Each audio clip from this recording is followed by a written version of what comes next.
na ayaw sumara. Ay, hindi yata kasha. My goodness. Daddy, parang hindi kasha yung ano. Lagot, hindi nga yata kasha. Wait lang guys ah.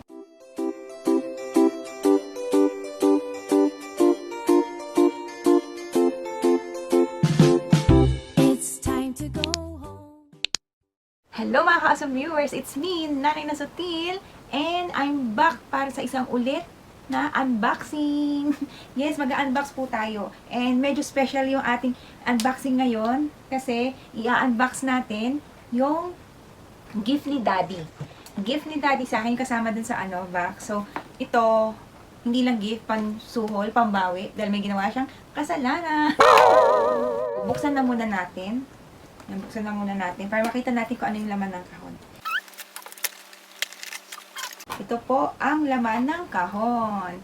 Ayan po, it's Pandora po. Yan. It's a Pandora bracelet. So, ito po, ito meron siyang nakasiksik na warranty. Yan, may warranty. May bag na kasama. Actually, hindi ko pinapili niya ako ng bracelet, pero yung mga charms, may pinili akong isa tapos dinagdagan niya, hindi ko alam kung ano yung dinagdag niya.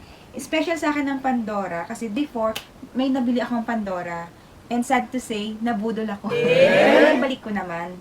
Hindi siya original na Pandora. Binenta sa akin, sinabi niya na original. Nung dinala ko sa Pandora na, na shop, ang sabi sa akin, siya, 928 silver siya, pero hindi po siya craftsmanship ng Pandora, kumbaga imitation po. Kaya ang ginawa ko, ibinalik po nila yung bayad ng pinagbilhan ko. Yun. Kasi ang unang kong hinahanap, tinanong ko sa kanya, meron bang authenticity card? Sabi niya, wala namang ganon. Tama ako, may authenticity card dapat po ang Pandora, yan po.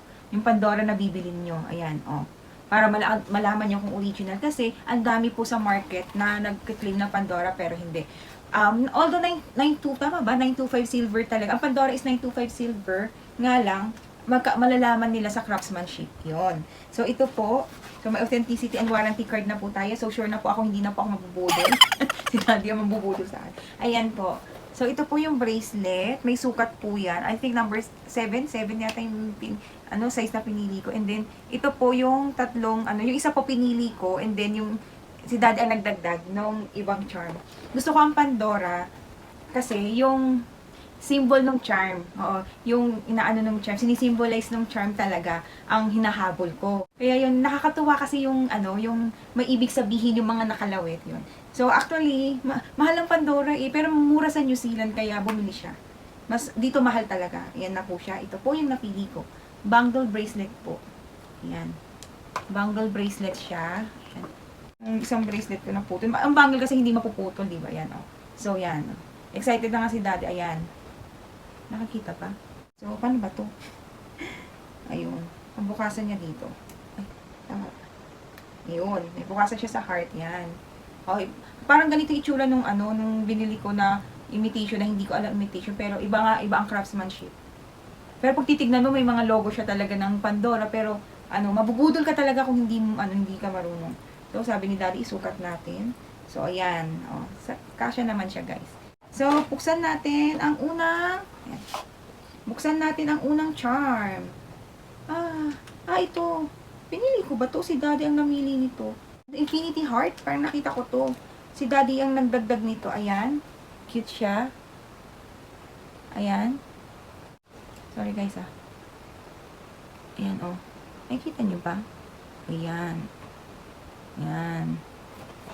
So, ilalagay natin siya sa ayan, ayun siya. Ang cute. Heart. Si Daddy nga, hindi ko na maalala. Kasi alam ko isa lang ang pinili ko na charm. Yun yata yung dinagdag niya. Next na charm is ito yung pinili ko. Letter A. Yan. Letter A na Kasi gusto kong kumpletohin yung name ko na Asel. So, unti-unti natin bibilin yung yung letters ng Asel. So, yung A kasi stands for, ayan siya, letter A. Ayan. Stands for Asel, Aldniel, si Daddy, and Abdil. Lagay natin siya ulit. Ayan, ang cute. Nakakatuwa siya, nakakatuwa talaga. And last, alam ko si Daddy din ang pumili nito. Alam ko isa lang ang pinili ko Yan, ito last na, charm. Ito pinili. Si Daddy ang namili din nito. Ano to? May ibig sabihin talaga. Itong pinili niya. Alam ko kung bakit niya pinili ito. Wait lang. Nakita ko to, sabi ko, cute. Magkano, hindi ko maalala yung ano nito. Pero mas mura nga doon yung charm nila. Ayan, ito. Yung may violet na bato. Kasi mahilig ako sa color violet. Yan. Hindi ko alam yung mga pangalan nila. Wala naman nakalagay.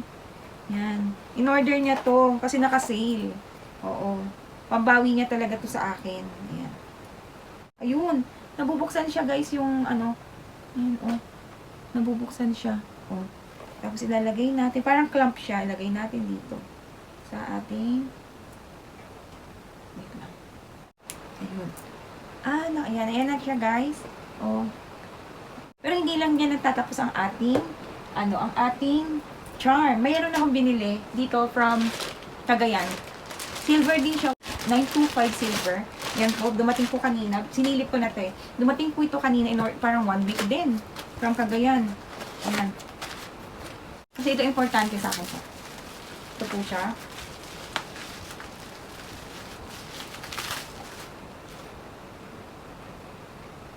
Ito po.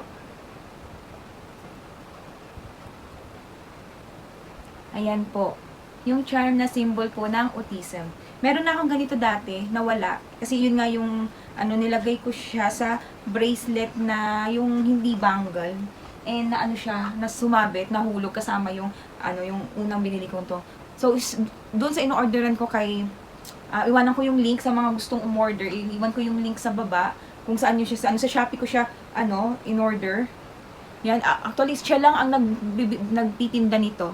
Siya lang nagtitinda nito na naghanap ako sa Lazada. Siya lang talaga na para sa na charm. May mga keychain na ganito, pero yung 925 silver na charm, siya lang talaga.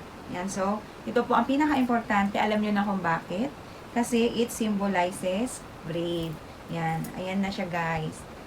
See? So, from time to time, pupunuin na lang natin siya ng mga symbolical na mga charms. Ang sarap kasi meron akong kakilala ganun ginagawa niya. From time to time, pag pumupunta siya sa iba't ibang bansa, may binibili siya na charm na related dun sa pinupuntahan niya. Susuot na natin, guys. Strong is real. Ayan na siya. Yan, cute. Kaya siguro pag napuno to ang bigat. Yan, thank you, Daddy, sa yung pambawi. Yan, so letter A pa lang. So, meron pa tayong SSEL na. Ayan, pang araw-araw lang. And then, pag authentic naman, yung Pandora, pwede mo ipalinis sa shop. So, sa South Mall, dun ko na booking na imitation yung aking nabiling unang Pandora. Ayan. Yan. So, actually, ang kwento behind this one is regalo ni Daddy sa akin to sa aming 10th year anniversary no December 27. Wala akong ginawang any vlog about it kasi nag-away kami. Hindi kami nakapag-celebrate. Nagmukmuk ako, nagtampo ako kasi it's a 1 decade anniversary which is dapat memorable. So, nasira ang aking mga plano. Siguro din dahil nga LDR and syempre, yung time, difference, hirap din. So, ito yung ginawa niya pambawi. Kasi sabi ko nga, hindi naman masasana ito. Itong kaya lang alam niya na gusto ko ng Pandora kasi nga yung the fact na yung mga charms is symbolical. Yun. So, yan, bumili siya. Sabi, nung umatanggi pa ako, sabi ko, wag na. So, ayan, napilit niya rin ako. Sabi niya, pambawi niya. Eh, aminado siya kasalanan. Kaya wala kami celebration.